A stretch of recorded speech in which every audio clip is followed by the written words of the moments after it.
Halo semuanya, kembali lagi bersama saya Michael. Di video kali ini kita akan membahas dua kripto, bisa dibilang dua altcoins juga yang lagi melawan arus market. Istilahnya mereka performingnya bagus gitu ya. Nah, kita lihat secara alasannya kenapa mereka bisa performing. Lalu kita lihat juga secara teknikalnya apakah masih boleh beli atau enggak gitu ya, karena memang sudah naik tinggi juga. Nah, kalau teman-teman suka video ini juga jangan lupa untuk share videonya, like dan juga subscribe ya. Kita akan langsung masuk aja ke dalam pembahasannya. Kita coba update. Mungkin banyak teman-teman pasti bilang, wah kenapa kita bahas altcoin yang udah naik, istilahnya udah naik gila-gilaan. Ini yang kita akan bahas adalah Phantom ya, dan Oasis Network. Ini dua-duanya lagi naik nih, 21% sama 17%. Kita lihat secara targetnya bagaimana, apakah masih boleh beli dan lain-lain. Tapi sebelum itu sebenarnya kita sudah ada rekomend juga sih dua-dua ini ya, Phantom, Rose, bahkan Harmony One juga kita ada rekomend kalau teman-teman belum nonton videonya ya. Di mana ya? Nah ini, di 8 rekomendasi kripto Januari. Jadi kita sudah rekomend ini sebelum dia pump istilahnya 5 hari yang lalu. Bahkan kita sempat bahas Rose juga 9 hari yang lalu, bahas Phantom juga 2 minggu yang lalu sebelum dia pump gitu ya. Jadi teman-teman bisa perhatikan. Untuk itu saya coba leave linknya di deskripsi. Di situ masih ada alasan-alasan yang cukup valid kenapa mereka bisa naik. Ini hanya update aja gitu ya. Kita coba update untuk ini. Tadi kita sudah bahas Phantom, Rose, dan Harmony One lagi naik. Tapi masih ada beberapa yang cukup performing juga sih sebenarnya ya. Kalau kita lihat dalam 24 jam terakhir, kita lihat seperti ICP, seperti Link atau Chainlink, mereka memang sebenarnya cukup oke. Tapi ini lagi koreksi. Kenapa? Karena ya mereka, kalau kemarin kita perhatikan, udah naik gitu. Jadi mereka kalau misalnya have a normal correction lah istilahnya gitu ya. Jadi cukup oke. Tapi saya harus disclaimer juga bahwa sekarang ini sebenarnya kalau kita lihat dari Bitcoin ya, mother of coins-nya si Bitcoin ini belum bisa tergolong aman istilahnya. Jadi kalau teman-teman mau beli lagi, apalagi sekarang setelah sudah pump, mungkin agak beresiko. Tapi nanti kita coba lihat aja di teknikalnya ya kali ya. Nah, kita coba lihat untuk Crypto Fear and Greed Index bagaimana, masih di extreme fear ya. Jadi ya ini masih harus teman-teman perhatikan karena Bitcoinnya masih belum aman. Nah, kita coba bahas dulu nih Phantom. Ini naik sekitar 20% untuk hari ini aja, $2,8. Sebenarnya kita nggak bahas di Phantomnya doang gitu ya. Kalau kita lihat Phantom itu, kita sempat bilang juga di video yang saya tadi mention di rekomendasi, di mana Phantom ini mungkin ada season di mana Phantom January, di mana di bulan Januari ini ekosistemnya Phantom bisa meledak istilahnya ya. Karena Phantom sendiri adalah blockchain layer 1 juga. Jadi dia punya ekosistem banyak. Teman-teman bisa perhatikan ini secara market capitalization ya. Nah, ini Phantom ecosystem nih. Ada T-Shares, ada TOOM, ada SpookySwap, PopCycle Finance, ICE, JICE. Kalau teman-teman perhatikan, ini naiknya lebih gila lagi dari Phantom, exploding, istilahnya meledak gitu ya. Kita lihat T-Shares naik 62% dalam satu hari, TOOM naik 30%, SpookySwap naik 38%. Bahkan kalau kita sort dari sini, ada naik 87%. Ini Green Finance yang sempat kena hack tapi dibenarkan dan lain-lain, akhirnya sekarang bisa naik juga Scream Finance dan lain-lainnya gitu ya. Jadi sebenarnya banyak sekali nih Phantom. Nah, kita lihat juga nih kenapa ekosistem ini bisa meledak, si Phantom ekosistem. Kita mulai alasannya dari yang sempat kita bahas juga, alasan yang direkomendasi, di mana ada dua tokoh atau dua orang yang memang cukup influential di market crypto, yang namanya si Andre Cronje sama si Daniel Sesta. Mereka berdua adalah bisa dibilang DeFi architect. Mereka benar-benar spesialis di DeFi gitu ya, dan cukup influence-nya cukup besar. Dan mereka ini berdua bekerja sama membuat project baru yang akan launching di ekosistemnya Phantom, yang namanya V33. Kalau nggak salah V33 ataupun Solid. Tapi ini yang saya belum dapat info lebih lanjut sih sebenarnya, karena ini masih baru dikasih sneak peek-nya doang gitu ya. Tapi ini gara-gara dua orang ini, mungkin hype-nya juga lagi ada di dalam Phantom ecosystem gitu ya. Lalu kalau kita perhatikan juga di sini, no caption needed ini dari si Jack Euler, dia membandingkan decentralized exchange di beberapa ekosistem seperti Trader Joe di Avalanche, Bswap, QuickSwap mungkin di Matic, ada PancakeSwap juga di Binance, ada Uniswap di Ethereum. Perbandingannya dengan dua decentralized exchange di Phantom, yaitu adalah Boo, SpookySwap gitu ya, dan SpiritSwap. Dan ini perbandingannya dibagi secara volume, dibagi dengan market cap. Jadi kalau misalnya semakin besar, artinya semakin bagus gitu ya mereka punya performance. Dan kalau kita perhatikan sekarang, ini kedua exchange ini memang volumenya lagi tinggi gitu ya, volumenya tinggi. Lalu market cap mereka tuh rendah, masih ranking ratusan gitu, 300-an atau 200-an gitu ya. Jadi kita bisa bilang ini mereka punya ranking makanya bisa tinggi banget karena dua hal itu, volumenya tinggi dan market capnya rendah. Makanya mereka punya ini nilai itu tinggi. Dan ya itu salah satu alasannya. Kita juga bisa perhatikan dari DeFi lama. Ini secara total value lock. Phantom itu adalah chain atau layer 1 yang memang spesialisasinya tuh di DeFi. Jadi banyak sekali di apps di DeFi buat staking, buat exchange dan lain-lainnya gitu ya. Dan kita bisa perhatikan ini untuk one day changes atau perubahan dalam satu hari sendiri, ini Phantom naik 19%. Kita lihat dari top 10 aja ya, belum ada yang naik 20% ya. Berarti memang money atau money flow masuknya itu sekarang lagi ke dalam Phantom, masuk ke dalam total value lock. Jadi ini adalah total dana yang dikunci di ekosistem itu gitu. Jadi di sini kita bisa perhatikan Phantom lagi naik. Lalu kalau kita lihat dari dia punya ini bisa dibilang protokolnya dia ya, banyak sekali. Ada berapa nih tadi kita lihat dari sini? Ada sekitar 112 protokol. Nah, tapi yang saya harus disclaimer juga bahwa bahwa tren-tren seperti ini nggak akan selalu akan naik terus. Istilahnya bukan berarti wah ini Phantom 2022 akan naik terus nih harganya. Pasti dia akan mengalami koreksi juga gitu ya. Dan mungkin teman-teman yang sempat ngalamin tren metaverse di mana metaverse booming gitu ya. Nah, ini mungkin adalah tren di mana Phantom booming. Jadi ada saatnya di mana Phantom akan koreksi juga dan mungkin akan sedikit sideways ataupun sedikit mengalami koreksi gitu ya. Kapan kira-kira kita bisa determine hal itu terjadi? Itu teman-teman bisa cek mungkin di total value lock-nya sendiri. Kita lihat di mana sekarang money flow-nya naik gitu ya 19%. Nanti kita lihat nih kalau dalam beberapa hari terakhir one day change dia sudah minus, artinya demand-nya berkurang. Kalau misalnya demand-nya berkurang, artinya mungkin money flow-nya sudah lagi berubah ke sektor lain atau ke kripto lain gitu. Jadi kira-kira itu bagaimana cara saya identifikasi tren yang ada gitu ya. Dan sekarang kita bisa perhatikan total value lock-nya dari Phantom sendiri ini naik nih. Dari Januari 11 ke Januari 12 ya, ini naik 20% yang tadi kita sudah mention ya. Jadi itu, apakah trennya sekarang sudah selesai? Sebenarnya kalau menurut saya belum. Kenapa? Karena dia masih ada ini, Binance Cloud Exchange. Kalau teman-teman yang sempat kita bahas Phantom di tahun lalu gitu ya, di akhir tahun lalu, di mana Phantom ini akan membuat exchange sendiri powered by Binance Cloud untuk koin-koin ekosistemnya Phantom. Ini mau launching di bulan Januari, mungkin bentar lagi. Kalau nggak salah di tanggal 19 Januari itu ada pengumuman sih gitu ya dari si Harry Ye sendiri. The new era of Phantom is about to arrive gitu ya. Is coming soon. Ini Felix Exchange gitu ya. Nanti kita lihat bagaimana interface-nya dan lain-lain gitu ya kira-kira ya.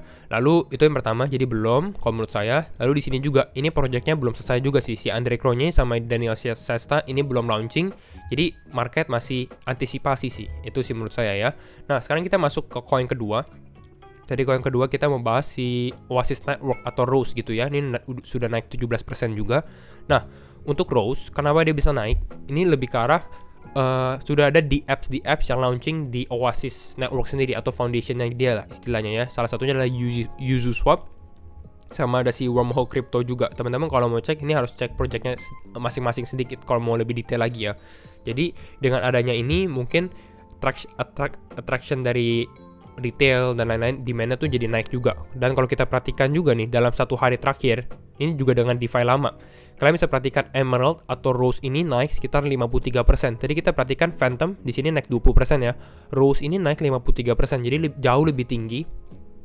Dan total value lock-nya dia aja sekarang sudah 100 juta dolar. Sebenarnya kalau dibandingkan dengan yang besar seperti Phantom yang tadi kita bahas 6,29 miliar, ini masih tergolong kecil untuk Rose sendiri gitu ya. Tapi ya ini mungkin menjadi attraction dari para pengamat kripto juga.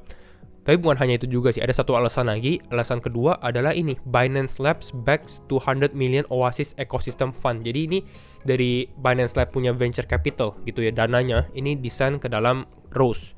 Dan memang kalau saya perhatikan juga banyak sekali VC atau venture capital yang investasinya masukkan ke dalam Rose. Artinya apa? Artinya kalau misalnya VC sudah masuk, berarti mereka sudah melihat bahwa project Rose ke depannya ini akan cukup menarik dan bisa berkembang gitu. Ini 200 juta dolar gitu ya. Oasis Foundation 200 juta million Ecosystem Development Fund ini untuk develop ekosistemnya si Rose sendiri lah gitu ya. Nah sekarang kita coba masuk ke teknikalnya aja ya. Masuk mulai dari Rose, tapi kembali lagi saya harus disclaimer juga, teman-teman harus do your own research ya. Apalagi ini sekarang dia sudah lagi sedikit naik. Nah Rose ini bahkan dia hari ini sudah menyentuh all time high baru loh di saat Bitcoinnya turun. Makanya benar-benar ini melawan arus, karena di saat Bitcoinnya turun dia all time high. Kita lihat dia tadi high-nya ini berapa nih? Kalau kita kasih garis, jadi sekitar 0,5 sen. Jadi ya ini cukup make sense, dimana mungkin banyak orang yang take profit juga sih di sini ya. Jadi kalau kita lihat Rose ini ke depannya bakal sedikit menurun atau konsolidasi, nah itu mungkin alasannya karena banyak yang take profit juga di sekitar 0,5 sen, angka psikologi gitu ya. Nah, untuk level beli di berapa? Untuk level beli kalau kita zoom ya, mungkin kita lihat ke one day dulu nih. Kalau kita perhatikan dari sini, sebenarnya pergerakan Rose ini bagus sih kalau menurut saya ya. Karena teman-teman bisa lihat dia ada uptrend dan memang dia following the trend banget nih. Bounce di sini, bounce lagi gitu ya. Ini sempat turun tapi dia bounce lagi.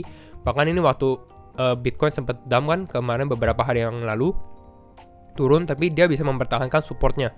Kita bisa perhatikan di sini adalah resisten dia sebelumnya, sempat ada resisten lagi ya di level yang sama. Lalu ini sempat dia breakout ke atas, tapi dia bisa mempertahankan ini menjadi supportnya dia. Jadi artinya ini support level kuat ini cukup bagus. Ini di level berapa? Ini di level 0,34 sampai 0,33. Jadi kalau misalnya Oasis Network mungkin akan ada penurunan ke level sini, mungkin cukup menarik sih gitu ya, harganya cukup murah. Lalu kalau misalnya kita mau zoom ke time frame lebih kecil, misalnya 4 jam. Kalau misalnya paling atas sih kalau menurut saya sekarang ini bisa dibilang support juga sih, karena di sini pernah menjadi top dia. Nah, ini di sekitar level berapa nih?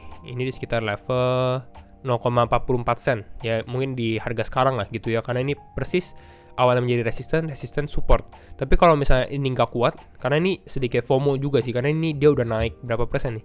Udah naik 53%, kita beli pada saat dia turun sekitar 8%. Tapi ini buy on support di sini kalau teman-teman mau, tapi kembali lagi disclaimer, atau kalau mau menunggu, saya lebih aman sih di sini sebenarnya. Di sekitar 0,4 sen, karena di sini juga menjadi level supportnya dia. Support, ada resisten juga di sini ya. Jadi sebenarnya level yang cukup oke juga. Bahkan di sini juga menjadi resistennya dia. Kalau kita lihat dari time frame 1 hari, nah teman-teman bisa perhatikan nih. Dari time frame 1 hari, dimana dia open candle dan closing candlenya juga di daerah sini. Artinya di atas ini cuma wick candle doang. Bisa dibilang kalau waktu di bulan November ini kurang ada demand di atas sini ya. Tapi pada saat di bawah sini baru ada demand. Jadi di sini bisa dikatakan support yang kuat sih. Kalau misalnya dia pull back ke bawah untuk kembali naik lagi. Kira-kira gitu. Untuk target bagaimana? Untuk target sekarang ini ya tadi ini 0,5 sen sudah terkena gitu ya. Target berikutnya adalah di golden ratio-nya dia itu di sekitar level 0,66 sen. Gitu ya. Nanti kalau misalnya dia naik lagi kita coba update lagi ya. Itu untuk Rose. Lalu sekarang kita bahas FTM kali ya. FTM juga sempat kita bahas juga. Sempat di video terakhir kalau nggak salah, di video mana nih? Di video ini, dimana kita bilang mungkin ada potensi FTM ke reject atau ada rejection di sekitar level 3,1 karena ini resistennya cukup kuat. Sempat ke reject sekali, ke reject 2 kali, mungkin bisa ke reject dan memang berhasil dia juga benar-benar ke reject di sini di 3,1. Lalu dia turun. Memang kalau awalnya saya expect memang FTM ini akan turun, tapi turunnya mungkin akan bisa maintain di level sekitar $2,6 gitu ya di level ini, karena ini menjadi level supportnya dia. Tapi karena mungkin Bitcoin bergeraknya juga cukup volatilitasnya tinggi dan mungkin ada sell pressure juga, makanya ini FTM sempat turun, tapi ini berhasil maintain support dia di sekitar $2 di bawah sini ya. Jadi cukup oke untuk FTM dan sekarang lagi naik. Nah, untuk sekarang resisten berikutnya untuk FTM adalah di level ini, dia harus break $3 dulu nih. Sebelumnya ke reject 3 kali.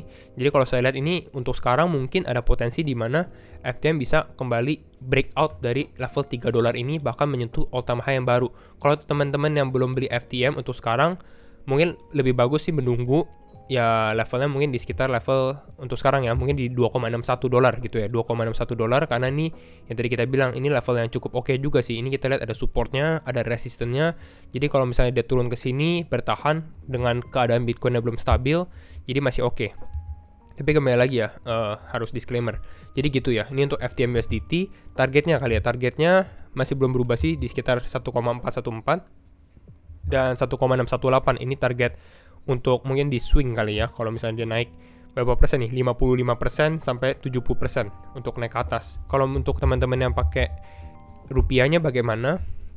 Hampir sama juga untuk levelnya. Kalau untuk level beli persis di golden ratio-nya dia dari swing high ke swing low-nya, berarti di daerah sekitar 36.800 sampai 38.000 lah gitu ya. Hopefully dia bisa kali ini bisa benar-benar bisa break angka resisten dia di sekitar 45.000, breakout ke atas dengan target dan tadi di 62.000 dan 68.000. Kira-kira itu ya untuk analisa saya untuk FTM dan juga Rose. Kalau misalnya teman-teman menemukan video ini membantu dan memberikan informasi, jangan lupa untuk share videonya, like dan juga subscribe. And thank you for watching. See you in the next video. Bye bye.